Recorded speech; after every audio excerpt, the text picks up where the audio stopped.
Ayo, what's good everybody? Welcome to the first anniversary of Umamusume. Now, if you played for the first couple of days or weeks this game was out, put it down for a bit and then probably rejoining just to see what's new, you're probably thinking to yourself, wait a sec, this game's already a year old? Well, not necessarily. You see, this game's actually 5 years old, and the Japanese version of this game is having their 5th anniversary right now, while us global peasants are not even a year old and are experiencing the 1st anniversary. So why are we experiencing this celebration when we're not even a year into the release? Well, Cygames has our server, the global server, as well as other versions of this game, on an accelerated schedule. So if you've been playing for the past couple of months, you've probably noticed that the events and the scheduling seems a lot more fast-paced than you'd probably expect. That is why. They're doing this in hopes of getting us caught up with the Japanese version in a sync, so that we can eventually experience the same Umamusume and the same support cards all at the exact same time, and we can all be happy and live happily ever after. But alas, we have the 1st anniversary right now. Still an exciting time for this game. So let's get on with an overview of part 1. And yeah, if you guys are excited, let me know in the comments and let's get started. Now, since this is obviously a past event, we have a lot of the information already here for us, especially on Games 8. So for part 1, just in missions alone, we can expect 500 carats, as well as 2 scout tickets and 2 support card tickets for the banners, as well as 105,000 monies and 7,000 support points. Another thing that we can expect for the part 1 of this celebration is we can get a single summon per day, a free single pull for the 10 days of part 1, for a total of 10 pulls. However, once part 2 starts, which is on the 12th, we can get a 10 pull per day, a full multi for 12 days. So that's very exciting. Part 2, from what I've seen, according to the schedule, is where the main meat of the celebration is going to be. So for now, I'm going to leave that for a separate video, and I'm going to be covering part 1 for now because, oh my goodness, there is a lot to cover. That being said, part 1, there's still a lot going on. We have the rewards, we have the free single per day, we have the daily logins where we can expect up to 150 carats a day, as well as the missions. We also have the Aquarius Cup Champions meeting going on right now. It is currently, at the time of this video, in the sign-up phase, where you can choose between Open or Graded League. Now, I'm a bit late to the party when it comes to a guide. I don't really have anything, but for those who are wondering, this is what the track looks like. The stat checks are speed and stamina. It's a 1,600 meter race, so it's mile, it's on dirt. These are the green skills that you would want. So yeah, good luck to those that are participating. And let me know what your lineups are in the chat, who are you running. And yeah, have a good luck, everybody. Have a good luck of runs. I don't even know what I'm saying anymore. I can't English. But yeah, hope you guys have a good luck in your Aquarius Cup runs.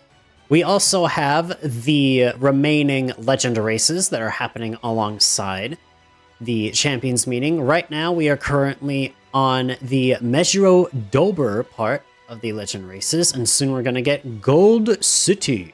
So be sure to do these at least once a day. Get all your legend races in to get those amazing and awesome rewards. I know they do offer quite a bit. So yeah, make sure you stay on top of that, on top of the various event awards and missions. On top of that, In 3 days at the time of this video recording, we are going to get our first banner, our part 1 banner, and that is going to be our trainee Ayabe, also known as Admire Vega.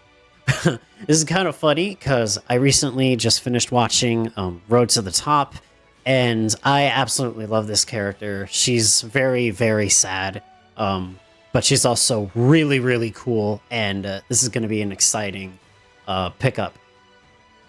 Aside from that, she is a 3-star, and she has a 10% growth in speed as well as a 20% growth in power. This is pretty good because for the most part, you're going to be training speed, which also trains power. So you're going to be leveraging this a lot with your training. Now, for her aptitude, she's best on turf, and she is a specialist on medium distance races as an end closer.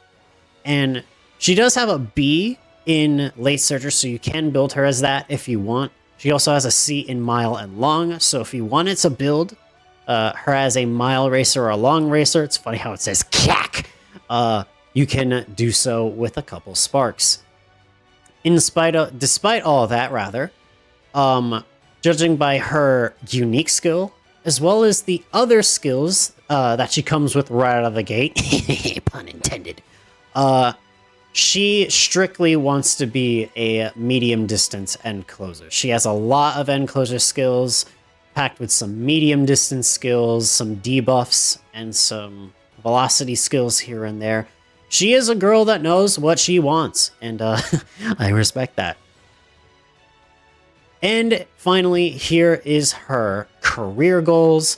She seems like a pretty chill career run, and she doesn't really run in a ton of races here, so she's gonna have a lot of time training for Unity Cup and stuff. So yeah, that is a quick overview of Ayabe. She seems pretty cool. I really like her design. I love how she's portrayed in Road to the Top. Aside from that, she seems like a pretty decent Uma who has a certain niche going on with her kit. While she does seem flexible in how you can potentially build her, it's pretty clear that she's a specialist in a certain niche, and she definitely wants to leverage all of that from her kit. But yeah, other than that, she seems pretty good. Good luck on the banner for those who want to pull her. Along with Ayabe, we got the rerun for Kawakami Princess and Fine Motion over here. And we're gonna take a look at these two cards, both at 0 LB and Major League Baseball status. Just so that my fellow free-to-play players know what to expect with this card if they haven't seen them already. And because a certain track that will be blazing is coming up, we're going to have to come at these cards with a little bit of a different look in mind. So, with Kawakami Princess, at first glance at Free Dupe, she seems kind of okay. She's going to give you a lot of speed, so if you're a free-to-play player who's struggling with some speed, she could definitely help you out, at least with one copy.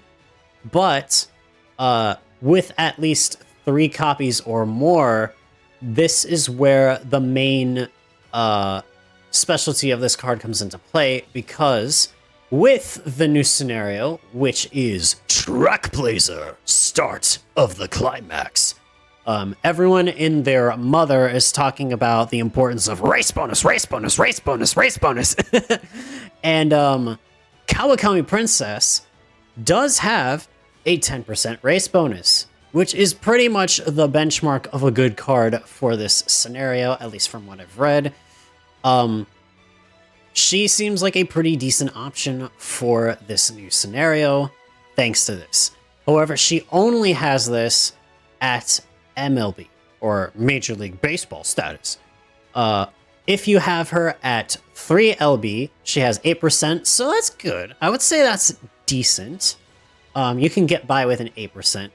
But at free, she only has 5%, which is kind of okay. You don't want too many 5% around. You want more like 10% race bonuses in your deck.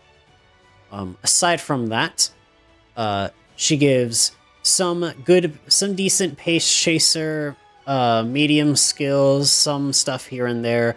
So she could be a decent pair with Ayabe if you want to run her in something like the Unity Cup during the time that is gonna still be the meta. But all in all, I think Kawakami Princess is a decent card. Definitely not a must-have. But for Track Blazer, she's going to be a pretty strong pick. And last but not least, we have Fine Motion. Now, I consider Fine Motion as one of the 3 goddesses of support cards in this game. That being Kita-san Black, Super Creek, and Fine Motion. Some would even consider Fine Motion to be stronger than both Kita-san Black and Super Creek. And I gotta say, with the current scenario, Unity Cup, I have to agree. Because she is a wit card. And wit cards leverage a lot from the mechanics of Unity Cup with the whole spear bursting on wit and how you can get so much energy back. Very, very good card to have. Now, how is that going to change with Track Blazer? Well, if you thought she was strong already, she's gonna be just as strong, if not even more so, in Track Blazer. Because she comes with a 10% raise bonus in MLB, which is insane. Not only is she a strong wit card just on her own, she has a 10% race bonus. She gives you Fall Runner, and nice Fine Motion cards are the only cards in the game right now, at least on Global, that give you Fall Runner, and only a handful of Umas have it built into their skill kit.